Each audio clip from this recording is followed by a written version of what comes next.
Hi, എല്ലാവർക്കും Easter ആശംസകൾ. എല്ലാവരും നല്ല അടിപൊളി ഫുഡൊക്കെ കഴിച്ച് ഇരിക്കുമായിരിക്കുമല്ലോ അല്ലേ? സോ അതുകൊണ്ട് ഞാൻ വൈറ്റ് തന്നെ എടുത്തുകൊണ്ട് വന്നത് കേട്ടോ. ഇന്ന് നന്മയുടെ പീസിൻ്റെ പ്രതീകമല്ലേ അല്ലേ? റിസറക്ഷൻ ഡേ അല്ലേ? ഞാൻ എപ്പോഴും പറയുന്നുണ്ട്, ഞാനും ഒരു റിസറക്ഷൻ ഡേയിലാണ് എൻ്റെ അമ്മ എന്നെ പ്രസവിച്ചിരുന്നത്. ദുഃഖ വെള്ളിയാഴ്ച അമ്മയ്ക്ക് പ്രസവവേദന തുടങ്ങി. വർഷങ്ങൾക്ക് മുമ്പ് ഡേറ്റ് മാറി മാറി വരും കേട്ടോ. എൻ്റെ മാർച്ച് 26 അപ്പോൾ വർഷങ്ങൾക്ക് മുമ്പ് അമ്മയ്ക്ക് എന്താ പറയുക, ഒരു ജീസസ് ക്രൈസ്റ്റ് റീസറക്റ്റ് ആയ ദിവസമാണ് ഞാൻ ഉണ്ടായത്.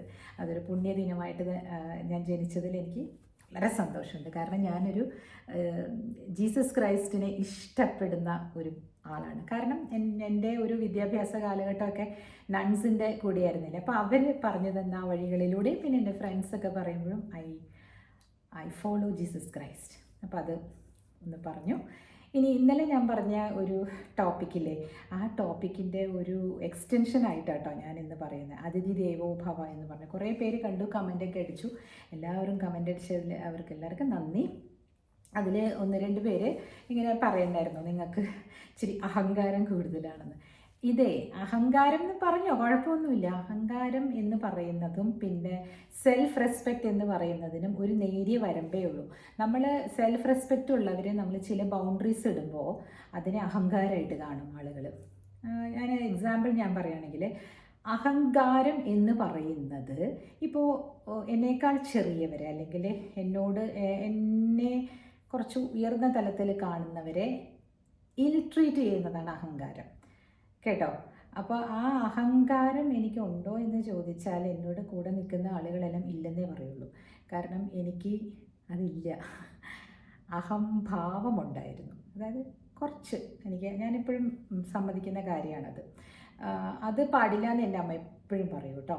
അത് ചില സമയത്ത് അറിയാതെ പൊങ്ങി വരും. അതെങ്ങനെയാണെന്ന് വെച്ചാൽ, ആരെങ്കിലും ഒരു പൊട്ടത്തെറ്റ്, അതായത് ഒരു നടക്കുന്ന കാര്യങ്ങൾ അല്ലെങ്കിൽ സംഭവിക്കുന്ന ചില ആനുകാലിക പ്രശ്നങ്ങളോ അല്ലെങ്കിൽ നമ്മൾ അവലോകനം ചെയ്ത് വെച്ചിരിക്കുന്ന എന്തെങ്കിലും ഒരു ഫാക്റ്റ് തെറ്റാണെന്ന് സമർത്ഥിക്കുകയും എന്നാൽ അത് തെറ്റല്ലാതെ ഇരിക്കുകയും ചെയ്യുമ്പോൾ എല്ലാം എനിക്ക് ദേഷ്യം വരും. അതിനെ അഹംഭാവം എന്നാണ് എൻ്റെ അമ്മ പറയുന്നത്. അമ്മ പറയുന്നത്, അവർ തെറ്റ് പറഞ്ഞോട്ടെ, നിനക്ക് എന്തിനാ, നിനക്കും നിൻ്റെ അച്ഛനുമുള്ള ഒരു കുഴപ്പമാണ് മറ്റുള്ളവരെ തിരുത്തൽ. സോ അതുകൊണ്ട് അത് കുറച്ചുണ്ടെന്ന് എനിക്കറിയാം. കുറച്ച് നാളായിട്ട് ഇപ്പോൾ ഈ യൂട്യൂബിലും ഇൻസ്റ്റഗ്രാമിലും ഒക്കെ പ്രീച്ചിങ് ആണല്ലോ എൻ്റെ പണി. അതുകൊണ്ട് ഞാനും എല്ലാ ദിവസവും എന്നെ ഒന്ന് റിഫൈൻ ചെയ്യാൻ നോക്കാറുണ്ട് കേട്ടോ. റിഫൈൻ ചെയ്യുന്നത് എന്തിനാന്ന് വെച്ചാൽ, ഞാൻ നിങ്ങൾക്ക് പറഞ്ഞതിൻ്റെ വഴി ഞാനങ്ങോട്ട് ഇപ്പോൾ ഈ പറഞ്ഞ പോലെ മിശിഹായൊന്നും അല്ലല്ലോ അല്ലേ. അപ്പോൾ എനിക്ക് മറ്റുള്ളവർക്ക് പറഞ്ഞു കൊടുക്കുന്നത് വഴി ഞാനും റിഫൈൻഡ് ആകുകയാണ്. അപ്പോൾ അതിൽ അവർ പറഞ്ഞ ആ കമൻറ്റില്ലേ, അത് അവർക്കങ്ങനെ തോന്നും, ശരിയല്ലേ, കൊള്ളാം, ഒരു വീട്ടിൽ വന്ന് നിൽക്കുന്ന ഒരു സ്ത്രീയുടെ അടുത്ത് അവർ കയറി കുക്ക് ചെയ്തപ്പോൾ ഇഷ്ടപ്പെട്ടില്ല എന്ന് പറഞ്ഞത് എൻ്റെ അഹങ്കാരമാണെന്ന്. ഞാൻ അവരോട് പറഞ്ഞില്ല എനിക്കിഷ്ടമായില്ല എന്ന്. പക്ഷേ എനിക്കിഷ്ടമായില്ല എന്ന് ഇപ്പം ഞാൻ ഇത്രയും വർഷങ്ങൾക്ക് ശേഷവും ഞാൻ പറയുന്നത് അതിഥികൾ എങ്ങനെ പെരുമാറണം എന്നുള്ളത് കൊണ്ടാണ്. മനസ്സിലായേ? നമ്മൾ അവരുടെ വീട്ടിലെ അതിഥിയാണ്. ഇപ്പോൾ എൻ്റെ ഒരു കസിനാണ് വന്നതെങ്കിൽ ഇറ്റ്സ് ഓക്കെ, എൻ്റെ കസിന് പറയാം, അതെ ഞാൻ ഉണ്ടാക്കിക്കോളാം കേട്ടോ, മോൾ ഉറങ്ങിക്കോ. അത് പറയുമ്പോൾ അതിന് വ്യത്യാസമുണ്ട്. ഇത് ഞാൻ ജീവിതത്തിൽ ആദ്യമായിട്ട് കാണുന്ന ഒരു സ്ത്രീ വന്നിട്ട് എന്നോട് ചോദിക്കുക പോലും ചെയ്യാതെ അല്ലെങ്കിൽ തലേദിവസം എന്നോട് പറയുക പോലും ചെയ്യാതെ വീട്ടിൻ്റെ ഉള്ളിലിരിക്കുന്ന എല്ലാ വസ്തുക്കളും റാൻസാക്ക് ചെയ്ത്, ദാറ്റ് ഈസ് നോട്ട് നൈസ്. അത് എറ്റിക്കറ്റ് അല്ല, അത് ഒരുതരം കടന്നുകയറ്റമാണ്. കാരണം മദ്രാസ് പോലെയുള്ള പട്ടണത്തിലൊക്കെ 4 ദിവസമൊക്കെ ഒരാളുടെ വീട്ടിൽ വന്ന് കയറി താമസിക്കുക എന്ന് പറയുന്നത് തന്നെ വലിയ കാര്യം. നമ്മളൊന്നും വലിയ വീടുകളൊന്നും അല്ല എടുക്കാറ്. ഞാൻ പറഞ്ഞില്ലേ, എല്ലാം കോമ്പാക്റ്റാണ്. ഞാനും എൻ്റെ മോളും എൻ്റെ ഹസ്ബൻഡും ഒരു റൂമിലേക്ക് ഒതുങ്ങിയിട്ടാണ് അവർക്ക് മറ്റേ വിട്ടുകൊടുത്തത്. അതും എനിക്കൊരു സ്ട്രേഞ്ചർ എന്ന് പറയുന്ന സ്ത്രീകൾ വരുമ്പോൾ പിന്നെ നമുക്ക് അത്ര കുഴപ്പമില്ല. ആ ലേഡിയുടെ കൂടെ വന്ന അവരുടെ brother, he's A stranger for me. ഞാൻ അവരുമായിട്ട് യാതൊരു വിധത്തിലുള്ള അടുപ്പങ്ങളോ ഒന്നും എനിക്ക് ഉണ്ടായിട്ടില്ല. അങ്ങനെയുള്ള ഒരു സ്ട്രേഞ്ചർ എൻ്റെ വീട്ടിലേക്ക് ഗസ്റ്റായിട്ട് നമ്മൾ ക്ഷണിക്കാതെ വരികയാണ്. അപ്പോൾ നമ്മളത് അക്കോമഡേറ്റ് ചെയ്തത് തന്നെ നമ്മുടെ വിശാലതയാണ്. അത് മനസ്സിലാക്കണം. ഞാൻ ഈ സർക്കംസ്റ്റൻസസ് ഒന്ന് പറയണമല്ലോ, അതിന് വേണ്ടിയിട്ടാണ് കേട്ടോ. എന്തിനാ അത് പിന്നെയും പറയുന്നതെന്ന് വെച്ചാൽ, എന്നെ കേൾക്കുന്നവർ ഒരുപാട് ജഡ്ജ്മെൻ്റൽ ആയാൽ എനിക്കത് ബുദ്ധിമുട്ടുണ്ടാക്കും അല്ലേ. എനിക്കൊരു വിഷമം തോന്നും, അങ്ങനെയാണല്ലോ. പക്ഷേ ഈ അഹങ്കാരി എന്ന് വിളിക്കുന്നതൊന്നും ഒരു പ്രശ്നമല്ല കേട്ടോ. കാരണം എന്താണെന്ന് വെച്ചാൽ എൻ്റെ രീതികളിൽ എൻ്റെ അമ്മ പോലും പറയും ആളുകൾക്ക് അങ്ങനെ അഹങ്കാരം എന്ന് തോന്നും നീ പറയുമ്പോൾ.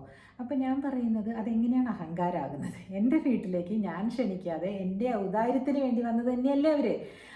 അവർക്ക് 3-4 ദിവസം ഒരു 3 പേര് അഡൾട്ട്സ് ഒരു വീട്ടിൽ വന്നിട്ട് അവരുടെ സന്തുലിതാവസ്ഥ ഒന്ന് ആലോചിച്ച് നോക്കൂ. എനിക്ക് ജോലിക്ക് പോകണം, എൻ്റെ മകൾക്ക് സ്കൂളിൽ പോകണം, ഹസ്ബൻഡിന് ജോലിക്ക് പോകണം, അതിലും നമ്മൾ അവരെ അക്കോമഡേറ്റ് ചെയ്യുന്നു. ഓക്കെ, എനിക്കൊരു മെയ്ഡും ഉണ്ടായിരുന്നു, അവരെല്ലാം ഹെൽപ്പ് ചെയ്ത് തരുമായിരുന്നു. അതുകൊണ്ടാണ് ഞാനും ഇങ്ങനെ ആളുകൾ വരുമ്പോൾ സാരമില്ല, അവർക്കൊരു ഉപകാരത്തിന് വേണ്ടിയല്ലേ, സാരമില്ല. 2 പേരായിട്ട് വന്നാലും കുഴപ്പമില്ല, എനിക്ക് ആ സ്ത്രീകൾ മാത്രമാണ് വരുന്നതെങ്കിൽ എനിക്ക് കുറച്ചുകൂടി എളുപ്പമായിരുന്നു. ഇത് ഏതോ ഒരു മനുഷ്യൻ വീട്ടിൽ ഡ്രോയിങ് റൂമിൽ ഇങ്ങനെ ഇരിക്കുക, നമ്മൾ അങ്ങോട്ട് പോകുമ്പോഴും ഇങ്ങോട്ട് പോകുമ്പോഴും നമ്മളെ വീക്ഷിച്ചുകൊണ്ടിരിക്കുക, 3 മുഖം വയ്ക്കുക, ഊണ് കഴിച്ച് കഴിഞ്ഞിട്ട് അതെല്ലാം അവിടെ ഇങ്ങനെ ചപ്രചപ്രയായിട്ട്. അവരുടെ സിസ്റ്റർ കൂടെ ഉണ്ടെങ്കിൽ പോലും നമ്മളുടെ വീട്ടിൽ വന്നിരിക്കുന്ന അതിഥിയുടെ ഫുഡിൻ്റെ നിങ്ങൾക്കറിയാലോ, നാട്ടിലുള്ള ആൾക്കാർ എങ്ങനെയായിരിക്കും ഫിഷൊക്കെ കഴിച്ചിടുക എന്നുള്ളത്. അതെല്ലാം നമ്മൾ ക്ലീൻ ചെയ്യുക. ഞാൻ വലിയൊരു സംഭവമായതുകൊണ്ട് പറയുന്നതല്ല, I was doing A very responsible job also ആ സമയത്ത്. അപ്പോൾ അത്രയും ഇറങ്ങിച്ചെന്ന് തന്നെയാണ് ഞാൻ അവരെ നോക്കിക്കൊണ്ടിരുന്നത്. എന്നിട്ട് എന്നോട് അങ്ങനെ പെരുമാറിയിട്ട് പോയ കഥ ഞാനിതിൽ പറയുമ്പോൾ നിങ്ങളുടെ അഹങ്കാരമാണതെന്ന് പറഞ്ഞാൽ അവരുടെ ഉച്ചിഷ്ടം പോലും എടുത്ത് വേസ്റ്റ് ബാസ്ക്കറ്റിൽ കൊണ്ടുപോയി ഇട്ടത് ഞാനാണ്, മനസ്സിലായില്ലേ? So I was feeling little bit, അയ്യോ ഇതെന്താ ഇവരിങ്ങനെ ബിഹേവ് ചെയ്യണേന്നൊക്കെ എൻ്റെ മനസ്സിലുണ്ട്. നോക്കൂ, ഞാൻ ഇതും കൂടെ പറയാമേ. 4 പേരിരുന്ന് ഭക്ഷണം കഴിക്കുന്നു. അയാൾ, ഈ ചേച്ചി, പിന്നെ മകള്, പിന്നെ അരവിന്ദ് കഴിക്കുന്നു. അപ്പോൾ എല്ലാവരും ഇരിക്കുന്നു. അരവിന്ദിന് എപ്പോഴും അരവിന്ദിൻ്റേത് എടുത്തുകൊണ്ട് പോയി Aravind he will do the whatever is required. അപ്പോൾ ഇവർ നമ്മുടെ അതിഥികളായതുകൊണ്ട് നമ്മൾ എക്സ്പെക്റ്റ് ചെയ്യില്ല. അപ്പോൾ ഞാനും അതേപോലെ തന്നെ അവർ കഴിച്ച് കഴിഞ്ഞപ്പോൾ ഞാൻ വേഗം എല്ലാം എടുത്തു. അവരുടെ 3 പേരുടെ എടുത്തിട്ട് ഞാൻ കൊണ്ടുപോവാണ് 3 ദിവസവും കേട്ടോ. അപ്പോഴും ഇവർ ഓഫർ ചെയ്യുന്നില്ല, ഏത് ഈ വേസ്റ്റ് എല്ലാം കൂടെ അവർക്ക് കൊണ്ടുപോയി കളയാമെന്നവർ വിചാരിക്കുന്നില്ല. Okay, so note that point. അത് കഴിഞ്ഞതിന് ശേഷമാണ് ഞാൻ പറയുന്നത്, ഇങ്ങനെ നാളെ എൻ്റെ ജോലിക്കാരി രാവിലെ ഇതിനൊന്നും വരില്ലല്ലോ, അപ്പോൾ നിങ്ങൾക്ക് 5:30 പോകണമെങ്കിൽ നിങ്ങളൊന്ന് പുറത്തുനിന്ന് കഴിച്ചോളൂ കേട്ടോ, ബ്രേക്ക്ഫാസ്റ്റ് 5:30 റെഡി ആവില്ല എന്ന് ഞാൻ പറഞ്ഞതാണ്. അതിനാണ് ഇവർ ചെയ്തത്. സോ ആ വേസ്റ്റ് പോലും അവർ എനിക്ക് ഹെൽപ്പ് ചെയ്തിട്ടില്ല. ഇപ്പം നിങ്ങൾ പകുതി കഥയല്ലേ ഇന്നലെ കേട്ടുള്ളൂ, അപ്പോൾ അത് കേട്ടിട്ട് മനസ്സിലാക്കാൻ വേണ്ടിയാണ് ഞാൻ ഈ പറയുന്നത്. അങ്ങനെ ചെയ്ത അവർ ഇത് ചെയ്യുമ്പോൾ ഇതൊരു കടന്നു കയറ്റമല്ലേ, അത്രയ്ക്കായോ ഞങ്ങൾക്ക് ഫുഡ് തരില്ല എന്ന് പറഞ്ഞു, ഞാനുണ്ടാക്കും, അങ്ങനെ കാണിച്ചു. അത് it is not at all acceptable. എൻ്റെ വീട്ടിൽ അങ്ങനെ ചെയ്തത് എനിക്ക് ഇഷ്ടമായിട്ടില്ല. ഞാൻ അവരെ പിന്നീട് ഒരു പ്രാവശ്യമാണ് കണ്ടത്. ഞങ്ങളുടെ പപ്പ മരിച്ചപ്പോൾ, അരവിന്ദിൻ്റെ പപ്പ മരിച്ചപ്പോൾ അവർ ഫ്യൂണറൽ കാണാൻ വേണ്ടിയിട്ട് വന്നിട്ടുണ്ടായിരുന്നു. ജസ്റ്റ് സ്മൈൽഡ്, സുഖമാണോ എന്ന് ചോദിച്ചു, അത്രയേ ഉള്ളൂ. അല്ലാതെ യാതൊരു വിധത്തിലുള്ള പിന്നെയും അവരുടെ മക്കളുടെ വിവാഹവും ഇതൊക്കെ ഉണ്ടായിരുന്നു. എന്നെ ആരും വിളിച്ചൊന്നുമില്ല. മേ ബി അരവിന്ദിനെ വിളിച്ചാൽ എന്നെ വിളിക്കുന്ന പോലെ തുല്യമല്ല, ഐ ഡോണ്ട് നോ വെദർ വിളിച്ചതായിട്ട് എനിക്കറിയില്ല. സോ ഇതാണ് സംഭവം. ഇത് ഇപ്പോൾ നമ്മൾ ഒരു ഡിസ്റ്റൻറ്റ് റിലേറ്റീവാണ്. എന്താ ഇതിൽ സംഭവം എന്ന് വെച്ചാൽ, ഇവർ ബോംബെയിലായിരുന്നപ്പോൾ അവരുടെ അടുത്ത് പോയി ആതിഥേയത്വം എടുത്തിട്ടുണ്ടെന്ന് ഞാൻ പറഞ്ഞില്ലേ, അരവിന്ദിൻ്റെ ബ്രദർ. സോ അവരുടെ അരവിന്ദിൻ്റെ ബ്രദറിൻ്റെ വീട്ടിൽ പോയിട്ടാണ് ആ സ്വാതന്ത്ര്യം കാണിക്കേണ്ടത്, എൻ്റെ അടുത്തല്ല അല്ലേ. ഇങ്ങനെ കുറേ കാര്യങ്ങൾ എൻ്റെ വീട്ടിൽ നടന്നിട്ടുണ്ട്. എൻ്റെ വീട്ടിലേക്ക് എൻ്റെ കസിൻസൊക്കെ ഇഷ്ടം പോലെ വന്നിട്ടുണ്ട്. അതൊന്നും നമുക്ക് അങ്ങനെ, നമ്മുടെ വീട്ടിൽ അവർക്ക് വരാൻ അധികാരമുണ്ട്, എനിക്ക് അവരെ ഹോസ്റ്റ് ചെയ്യാൻ ഇഷ്ടമായിരിക്കും. പക്ഷേ ഈ പറഞ്ഞ പോലെ ഹസ്ബൻഡിൻ്റെ വീട്ടിലുള്ള കസിൻസും വരാറുണ്ട് കേട്ടോ. അവർക്കൊക്കെ ഞങ്ങളുടെ വീട്ടിൽ സ്വാതന്ത്ര്യമുണ്ട്. അച്ഛൻ്റെ ബ്രദറിൻ്റെ മക്കളൊക്കെ വരാറുണ്ട് അരവിന്ദിൻ്റെ. അവരെല്ലാവരും വന്ന് നല്ല പോലെയാണ് ഞങ്ങൾ ബിഹേവ് ചെയ്യുകയും ഞങ്ങളുടെ ഇവിടെ സമയം കഴിക്കുകയൊക്കെ ചെയ്യുന്നത്. അതായത് എൻ്റെ കസിൻസ് മാത്രമല്ല, അരവിന്ദിൻ്റെ കസിൻസും വെൽക്കമാണ് ഞങ്ങളുടെ വീട്ടിൽ. അതോടെ നിർത്തിക്കൊള്ളണം. അല്ലാതെ അവരുടെ ആരോ വന്ന് നിന്ന് അത് ബുദ്ധിമുട്ടാണ്. അത് ഞാൻ പറയുന്നത് അഹങ്കാരമാണെങ്കിൽ ആയിക്കോട്ടെ.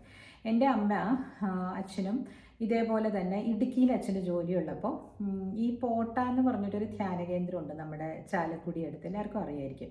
അപ്പോൾ ഇടുക്കിയിൽ അച്ഛന് ജോലി ആയിരുന്നപ്പോൾ അച്ഛൻ്റെ ആ ഏരിയയിലുള്ള ഒരു ഇത് ചെയ്യത്തില്ല, എന്താ അവർ പറയണേ, പഞ്ചായത്ത് മെമ്പറോ അങ്ങനെ എന്തോ ഒരു ഇത്, അവർ പ്രാർത്ഥനയ്ക്ക് പോയി. ആ പ്രാർത്ഥനയ്ക്ക് പോയപ്പോൾ അവർക്കൊരു 4-5 ദിവസം പ്രാർത്ഥിച്ച് കഴിഞ്ഞിട്ട് പിന്നെ ഒരു ബ്രേക്ക്, 3-4 ദിവസം കഴിഞ്ഞിട്ട് പിന്നെയും ചേരണം ആ ഭജന എന്തായാലും പറയാം. അതിന് വേണ്ടിയിട്ട് ആ 4 ദിവസം അവർ ഞങ്ങളുടെ വീട്ടിൽ വന്ന് നിന്നു. 4 ദിവസവും ഞാനും അമ്മയും, അന്ന് ഞങ്ങളുടെ ചെറിയ വീടാണ്, പുതിയ വീട് പണിതിട്ടില്ല. ഞാൻ വല്യമ്മച്ചി മരിച്ചു കഴിഞ്ഞിട്ടാണ് ഒരു 10th. വല്യമ്മച്ചി ഇല്ല, ഞങ്ങളുടെ വീട്ടിലില്ല ആ സമയത്ത്. 10th ഞാൻ കഴിഞ്ഞിട്ടുണ്ടാവും ആ സമയം. എന്തൊരു പ്രയാസമായിരുന്നു എന്നറിയാം. ഒരു കൊച്ചു ചെറുക്കനും 10-15 വയസ്സുള്ള ഒരു പയ്യൻ, ഈ സ്ത്രീയുടെ ആങ്ങളെ ഇവരും. അപ്പോൾ ഞങ്ങളുടെ ഒരു റൂമ് പുറത്തിങ്ങനെ റൂംസൊക്കെ ഉണ്ട് അവിടെ. പക്ഷേ ഈ വെറുതെ ഇരിക്കുക, പേപ്പർ വായിക്കുക, മാഗസിൻ വായിക്കുക, അമ്മയെ ഞാൻ കിച്ചണിൽ കിടന്ന് പണിയെടുക്കുക. അപ്പോൾ അച്ഛൻ്റെ അടുത്ത് ഞാൻ ചോദിക്കേണ്ടി ഇവരെന്താ വെച്ചാൽ ഇത്രയും ദിവസം നിൽക്കണം. അപ്പോൾ നമുക്ക് പറയാൻ പറ്റുമോ, അവരുടെ അടുത്ത് പോകാൻ പറയാൻ പറ്റുമോ, മോശമല്ലേ മോളെ എന്ന് അച്ഛൻ അന്ന് പറയാട്ടാ. അത് കഴിഞ്ഞ് പിന്നെ അച്ഛന് കുറേ കഴിഞ്ഞപ്പോൾ ബുദ്ധി വെച്ച് തുടങ്ങി. അപ്പം അച്ഛൻ പറഞ്ഞു അത് കഴിഞ്ഞിട്ട്, അത് ഞാൻ പിന്നെയും തിരിച്ചങ്ങോട്ട് ചെല്ലേണ്ടതല്ലേ എന്ന് പറഞ്ഞിട്ട് പിന്നെ ഒരു നിവൃത്തിയില്ലാണ്ട് ഞങ്ങൾ പറഞ്ഞു ഞങ്ങൾക്ക് ഒരു അമ്മയുടെ വീട്ടിലൊരു ഫംഗ്ഷന് പോകണം ചേച്ചി ഒന്ന്. ഇത് ഞാൻ തന്നെയാണ് പറഞ്ഞത് അവരുടെ അടുത്ത്. എന്നിട്ട് അവിടെ കുറച്ച് ദൂരെയായിട്ട് വേറൊരു വീട്ടിൽ ഉണ്ടായിരുന്നു ഒരു ചേച്ചി, ഇവിടെ തന്നെ ജോലി ചെയ്യണം. അവരുടെ വീട്ടിൽ കൊണ്ടുവന്നാക്കി ഞങ്ങൾ. എന്നിട്ട് ഇവരുടെ അടുത്ത് പറഞ്ഞു, ഇനി ഇങ്ങനെ ഒരുപാട് ദിവസം, ഒരു 4 ദിവസത്തിലൊക്കെ ഇങ്ങനെ വന്ന് നിൽക്കല്ലോ, ഒരു നൈറ്റ് അങ്ങനെയൊക്കെ ആണെങ്കിൽ കുഴപ്പമില്ല കേട്ടോ എന്ന് പറഞ്ഞു. 3 പ്രാവശ്യം അവർ വന്നു. 3ാമത്തെ പ്രാവശ്യമാണ് ഞങ്ങളിങ്ങനെ പറഞ്ഞത്. അപ്പോൾ ഇത് നിങ്ങൾ പറയണത് ഇത് അഹങ്കാരമാണെന്നാണ്. ഇത് എങ്ങനെ സാധിക്കും? നിങ്ങളൊക്കെ വീട്ടിൽ ഇങ്ങനെയാണ്? എനിക്ക് മദ്രാസിൽ വെച്ചിട്ട് എൻ്റെ അമ്മയ്ക്ക് കുറേ ഇങ്ങനെ ഈ ഗ്രൂപ്പ്സ് ഉണ്ട്. അമ്മയുടെ റിലേറ്റീവ്സൊക്കെ ആയിട്ട് അവർ റിട്ടയർമെൻറ്റ് കഴിഞ്ഞപ്പം റിലീജിയസ് യാത്രകൾ പോകും. അപ്പോൾ അവർ ജസ്റ്റ് നമ്മുടെ വീട്ടിൽ കയറിയിട്ട് ഒരു രാത്രി ഉറങ്ങും. എന്ന് പറഞ്ഞാൽ അവർക്കൊന്ന് ബ്രേക്ക് എടുക്കാൻ വേണ്ടി. ദൂരെ ആയി പോകണേ, കൽക്കട്ടയ്ക്കൊക്കെ. അപ്പോൾ മദ്രാസ് മിഡ്-വേ ആണല്ലോ. അപ്പോൾ അവിടെ വന്ന് അവിടെ ഒന്ന് ബ്രേക്ക് എടുത്തിട്ട് പിന്നെ അവർ യാത്ര തുടർന്ന് അങ്ങനെയൊക്കെ പോയിട്ടുണ്ട്. അതൊക്കെ ഞങ്ങൾക്ക് എന്ത് സന്തോഷമായിരുന്നു എന്ന് പറയുമോ. 10-16 പേരൊക്കെ ഉണ്ടാവും. എല്ലാവർക്കും വഴിയിൽ കഴിക്കാനുള്ള ഫുഡ് ഒരു ദിവസത്തെ മുഴുവനും ഞാനും അമുദയും കൂടെ ഉണ്ടാക്കി പൊതിഞ്ഞ് വാഴയിലേക്ക് അവിടെ മേടിക്കണം, വാങ്ങിച്ച് പൊതിഞ്ഞ് കൊടുത്തിട്ടുണ്ട്. അവരൊക്കെ ഇന്നും ഓർക്കും എന്നെ. അയ്യോ മോളെ, അയ്യോ ഇങ്ങനെ ചെയ്തില്ല. ഇപ്പോഴും പറയും ആ അമ്മൂമ്മമാരൊക്കെ കേട്ടോ. അന്ന് ഞാൻ ഇതിലും ചെറുപ്പമാണ്, 35 വയസ്സൊക്കെ ആവണേ ആ സമയമുള്ളൂ. 30s ഞാൻ. അപ്പോൾ നമുക്ക് അതിൻ്റെ ആരോഗ്യമുണ്ട് ചെയ്യാനുള്ള. പിന്നെ ആളുകൾ വരുമ്പോൾ നമുക്ക് ഭയങ്കര സന്തോഷമാണ്. അപ്പോൾ അന്ന് ടെറസിലാണ് അവിടെ. മദ്രാസിൽ മഴയൊന്നും ഇല്ലാത്തതുകൊണ്ട് ടെറസിൽ കുറേ പായ കൊടുത്തിട്ട് അതിനുവേണ്ടി ഞാൻ പുൽപ്പായൊക്കെ വാങ്ങിച്ചു വെച്ചു കേട്ടോ. കാരണം നമുക്കങ്ങനെ അതിൻ്റെ ആവശ്യങ്ങൾ ഉണ്ടായിട്ടില്ലല്ലോ. അപ്പം പുൽപ്പായ കൊടുത്തിട്ട് അവർ ആണുങ്ങളൊക്കെ മുകളിൽ പോയി കിടന്നു, സ്ത്രീകളൊക്കെ അവിടെ കിടന്നു. 20 പേരുണ്ടായിരുന്നു എനിക്ക് തോന്നുന്നു. അതെ, ഒരു ചെറിയ വണ്ടി, 16 പേരുടെ വണ്ടിയായിരുന്നു തോന്നുന്നു. അതാ ഇത്രയും പേരുണ്ടായിരുന്നു. ഇത്രയും പേർക്ക് ഫുഡ് വയ്ക്കണമെങ്കിൽ ആലോചിച്ച് നോക്കി. 2-3 പ്രാവശ്യമായിട്ട് ഞങ്ങൾ കുക്കറിൽ ഊണ് വെച്ചത്. രാവിലെ പിന്നെ ഇഡ്ഡലി സാമ്പാർ. അവർ വെളുപ്പിനെ അത് കഴിഞ്ഞിട്ട് ഒരു ദിവസം അവിടെ കിടന്ന് ഉച്ചയ്ക്ക് അവർ വന്നത്. എല്ലാവരും കിടന്നുറങ്ങി. ഉച്ചയ്ക്ക് പുറത്തുനിന്ന് കഴിച്ചിട്ട് വന്നു. എല്ലാവരും കിടന്ന് ഉറങ്ങി. എഴുന്നേറ്റപ്പോൾ ഞാൻ നല്ല കഞ്ഞിയും പയറും കൊടുത്തു എല്ലാവർക്കും. എണീറ്റ് അവരൊക്കെ കുളിച്ച് പിന്നെ ഇതുപോലെ ഉറങ്ങി. വെളുപ്പിന് 5:30 ആയപ്പോഴാണ് അവർ പോയത്. ആ 5:30 മണിക്ക് അമുദ നേരത്തെ വന്ന് ഞാനും അമുദയും കൂടി ഇഡ്ഡലി ഉണ്ടാക്കി. ചോറ് ഇതുപോലെ തലേദിവസമൊക്കെ ഞങ്ങളിങ്ങനെ കുക്കറിൽ വെക്കുക.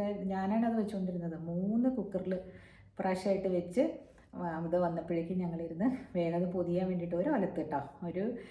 എനിക്ക് തോന്നുന്നു കൂട്ട് പോലെ വരണമായിരുന്നു. ചവ് പറഞ്ഞ ഇതും അത് പെട്ടെന്ന് ഉണ്ടാക്കണ്ടേ. അതും ഒരു ചമ്മന്തിയും പിന്നെ അച്ചാറും. ഇത്രയും മതിയെന്ന് പറഞ്ഞു. അവർ പറഞ്ഞു ജസ്റ്റ് ഒന്ന് കഴിക്കാൻ മതി ഉച്ചയ്ക്ക്. അതെല്ലാവർക്കും പൊതിയാക്കി കൊടുത്തു വിട്ടു. വൈകുന്നേരം അവിടെ അവർ കൊൽക്കട്ടയിൽ എത്തിയെന്ന് തോന്നുന്നു. വൈകുന്നേരം എത്തിയില്ല, ഇടയ്ക്ക് എവിടെയോ ഹോൾട്ട് ചെയ്തു അമ്മയൊക്കെ പറഞ്ഞു. അപ്പോൾ അമ്മ അതിപ്പോഴും പറയും. അങ്ങനെ 2 പ്രാവശ്യം ഇങ്ങനെ വന്നിട്ടുണ്ട് വലിയ ഗ്രൂപ്പ്. അപ്പം ഇതിലിവരിത് പറഞ്ഞപ്പോൾ ഞാൻ വിചാരിച്ചു ഞാൻ തന്നെ പറഞ്ഞാലല്ലേ എല്ലാവരും അറിയുള്ളൂ എന്തൊക്കെയാണ് ചെയ്തിരിക്കുന്നതെന്ന്. അതുകൊണ്ട് പറഞ്ഞാണ് കേട്ടോ. സോ അതിഥി ദേവോ ഭവ എന്ന് പറയുന്നത് ആ അതിഥികൾ അവർക്കറിയാം അതെങ്ങനെ ആയിരിക്കണം, അവിടെ ബിഹേവ് ചെയ്യേണ്ടത് എങ്ങനെ ആയിരിക്കണം എന്നറിയാം. അല്ലാതെ ആരുടെയും അടുക്കളയിലേക്ക് കടന്നു കയറാൻ പാടില്ല. അത് ഒരിക്കലും ശരിയല്ല. നമ്മൾ ആ വീട്ടിലെ വീട്ടമ്മ പറയാതെ ഒരിക്കലും ഒരാളുടെ അടുക്കളയിൽ കയറി ആളാകാൻ പാടില്ല. ഇത് എത്ര വന്നാലും നിങ്ങൾ എന്നെ അഹങ്കാരി എന്ന് വിളിച്ചാലൊന്നും എനിക്ക് കുഴപ്പമൊന്നുമില്ല കേട്ടോ. ട്രേഡിങ് ലൈഫ് എന്ന് പറഞ്ഞിട്ട് ഒരു ഇതിൽ നിന്നാണ് ഇട്ടത്. അവരത് മോശമായിട്ടായിരിക്കില്ല പറഞ്ഞത്, എന്നെ അവർക്ക് അറിയില്ലല്ലോ. അതുകൊണ്ട് അവർ ജസ്റ്റ് ഒന്ന് ജഡ്ജ്മെൻ്റലായതായിരിക്കും. ഇതുപോലെ ഇതിനു മുമ്പ് ഞാൻ പറഞ്ഞിട്ടുണ്ടല്ലോ, ഒരു പയ്യൻ അമ്മയുടെ സ്കൂളിൽ ഏകദേശം എൻ്റെ പ്രായമാണ്, പക്ഷേ അമ്മയുടെ സ്കൂളിൽ പഠിപ്പിക്കുന്ന ടീച്ചറുടെ മകൻ. എനിക്കന്ന് 24 വയസ്സുള്ളപ്പോഴാണ് ഞാൻ മോളെ പ്രഗ്നൻ്റ് ആയിട്ടിരിക്കുകയാണ്. 7 മാസം പ്രഗ്നൻ്റാണ് ഞാൻ. ആ സമയത്താണ് ആ പയ്യൻ ഞങ്ങളുടെ വീട്ടിൽ ഒരു ബെഡ്റൂമും ഒരു ഹോളും ഇല്ല. ആ ഹോളിൽ തന്നെയാണ് അച്ഛനും അമ്മയൊക്കെ വരുമ്പോൾ കിടക്കാറ്. ഒരു ബെഡ് ഇട്ടിട്ടുണ്ട്. അപ്പോൾ ഈ അമ്മ പറഞ്ഞു ഈ പയ്യന് എന്തെങ്കിലും ഒരു ജോലി ആവാൻ വേണ്ടിയിട്ട്. അപ്പം ഞങ്ങൾ ഈ മദ്രാസിൽ വന്നപ്പോൾ ബാബൻ ചേട്ടനല്ലേ ഞങ്ങളെ ഹെൽപ്പ് ചെയ്തത്. അപ്പോൾ അതിൻ്റെ ഒരു ഒബ്ലിഗേഷൻ, ശരിയാണ് നമ്മളിങ്ങനെ ആരെങ്കിലുമൊക്കെ ഹെൽപ്പ് ചെയ്യേണ്ടത്. എന്നിട്ട് ഞാൻ വന്നോളൂ എന്ന് പറഞ്ഞു. വന്ന് കഴിഞ്ഞിട്ട് ഈ ബാബൻ ചേട്ടൻ്റെ ഓഫീസിൽ പോയിട്ട് ഇതൊക്കെ കൊടുക്കും, CV ഒക്കെ കൊടുക്കും. അത് കഴിഞ്ഞ് ഉച്ചയാകുമ്പോൾ ഇങ്ങോട്ട് വരും. ഞാനിവിടെ ഫുഡ് ഉണ്ടാക്കി വെക്കും ഈ വയറ് വെച്ചുകൊണ്ട്. അത് കഴിച്ചിട്ട് ഈ പയ്യൻ ഇവിടെ കിടന്നുറങ്ങും. അങ്ങനെ ഒരു 10 ദിവസമായിട്ടോ.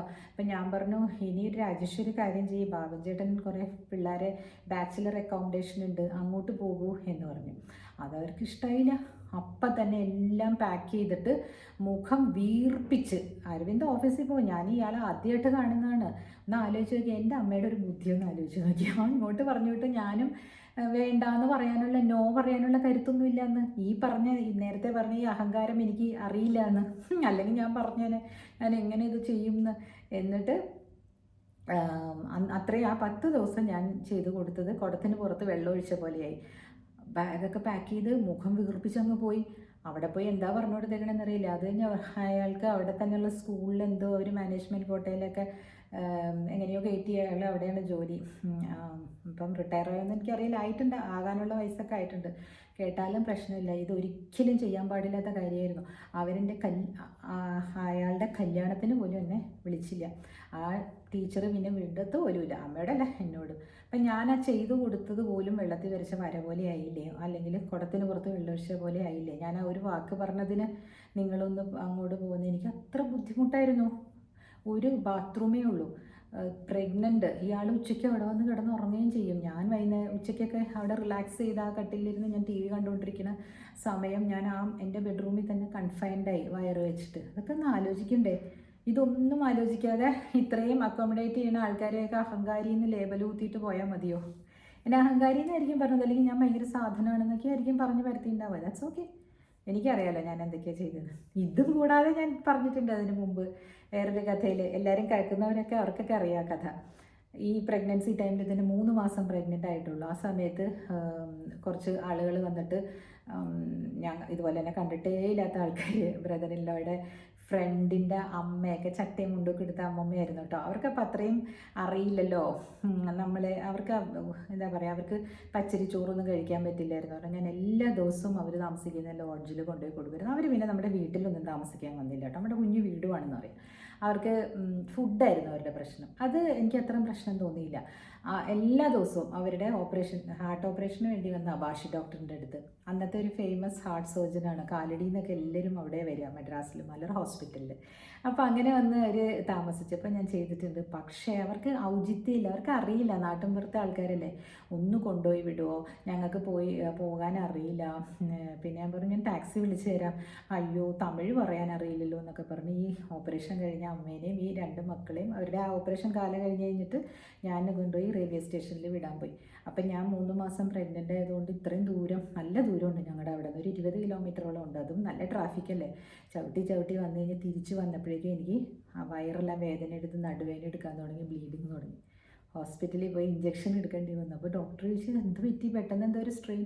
ഞാൻ പറഞ്ഞു ഇങ്ങനെ ചെയ്യേണ്ടി വന്നു. അയ്യോ ഇനി ചെയ്യല്ലേ, ഒരു ഡ്രൈവിങ് അത്ര ശരിയല്ല, ചെറിയ ദൂരമൊക്കെ ചെയ്യാമെന്ന് മാത്രം. നമ്മൾ ചവിട്ടല്ലേ, പിന്നെ ടെൻഷനും. അങ്ങനെ എൻ്റെ മകളെ, എനിക്കിപ്പോൾ അത് ആലോചിക്കുമ്പോൾ ഇല്ലേ. അപ്പോൾ ആ സമയത്ത് എന്തുകൊണ്ട് ഞാൻ നോ പറഞ്ഞില്ല അല്ലേ? ഇതാണ് പറയണത്.